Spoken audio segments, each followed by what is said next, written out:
Welcome everybody to the haunted house. Yes, we're not in the dungeon today, we're in a haunted house, but bear with me, I think you'll see the similarity. I'm stumbling around in the dark trying to find some precious objects and avoid the monsters.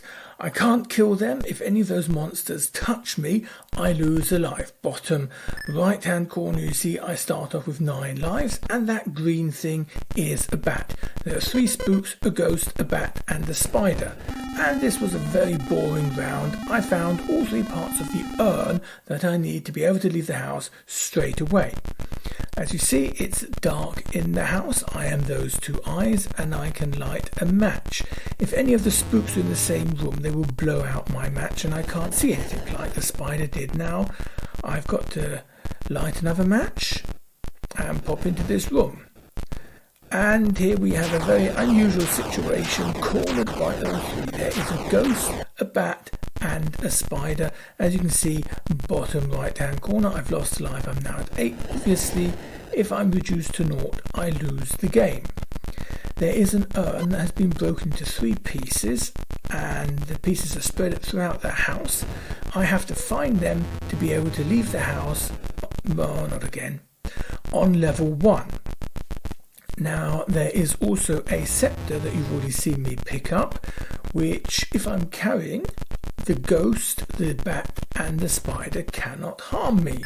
However, I am not very capable. I can either carry the scepter or the urn. I cannot carry both at the same time. So you see that I pick one up, I drop the other, pick the other one up and I drop the first one again. I want the urn, so the scepter is not really a useful thing. Here I have all 3 pieces, so I've got to make my way down into the ghost. I've got to make my way down to the first level to exit the centre room on the right. Quite a simple thing.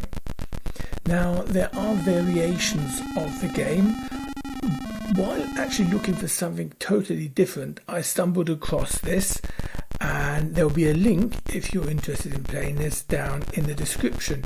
If anyone does and you happen to work out how you can advance to difficulty level 2, 3, 4, 5, 6, 7, 8 or 9, there are 9 variations of the game, I would be most thankful if you would drop a comment in how to do it, because I have not worked this out. On the other hand, I'm not really going to spend much time playing this game.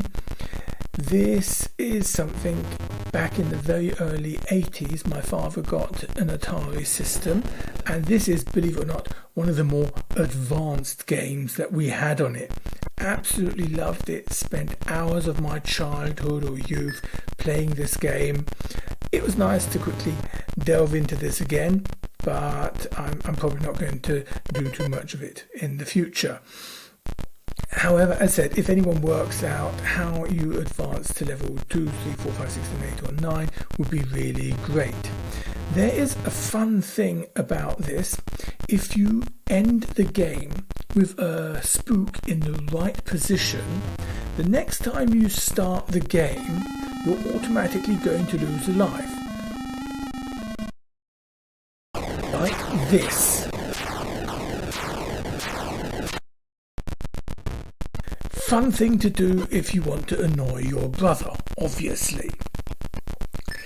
Now, the version here we can see the walls. Blue is the first floor, reddish orange is the second floor, green is the third floor, and the 4th floor is yellow. If you go to version 2 of the game, then you do not see the walls anymore. You obviously see them in the light of your match, but the walls themselves you do not see in that sense. And there are doors between all rooms. So if you're in the left room, you can't see what's in the right room because there's a door there. That's basically it. Version 3 has some of those doors that are locked, but there's a key to unlock them. So we now have a 5th object, 3 parts of the urn, the scepter and a key. The key is in the room that you start in. However, here too, if you've got the key in your hand, you cannot carry the urn. So even though it's useful to get through doors that are locked, it's not going to really help you in the end, because you've got to drop the key, take all pieces of the vase and get out without using the key. In version 4, we have the locked doors, but the key is no longer on the ground level in the first room, which isn't too bad. As I just said, the key itself isn't such a great object. I have to apologise, I'm not walking very slow here, it's just that the recording didn't work out very well and I'm not inclined to record a new thing. I'm just doing a little demo here. Also, those black bars on the top and the right hand of the screen, I recorded directly from the web page that is linked down in the description, and I just simply did that to cut out the adverts. As I was saying, then level 5, I do believe, gives you additional spiders. So we start off, we've got one red tarantula, that is one of the spooks, and in later versions there is also a blue and a yellow, so we have a total of 5 spooks chasing us. In one of the higher levels, it's 6 or 7. If the bat takes a life, it also takes the object you were carrying away from you. You might have noticed that when the game starts, one piece of the urn is there where the tarantula started, that room.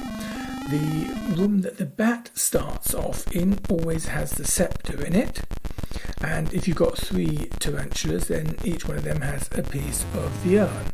The ghost does not start off with any object. In a later version, the ghost is no longer affected by the scepter. So if you have the scepter, the spiders and the bat will not see you, but the ghost will. And then in, I think it's version 8, the monsters no longer stop chasing you if you leave the room. They will continue chasing you until you've got it. You see here, the ghost turned away the moment I left the room.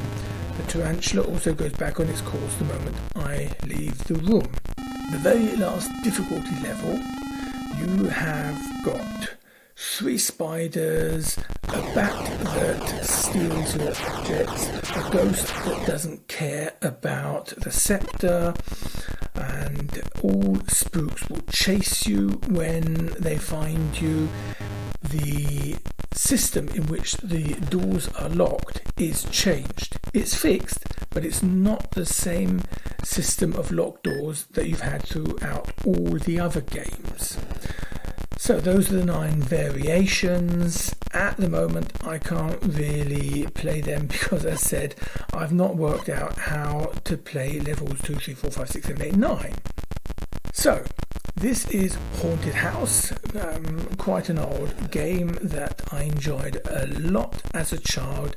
There is only the single player variation, not a dungeon crawler, but something in a similar direction that has given me a lot of fun. See you next time in the dungeon.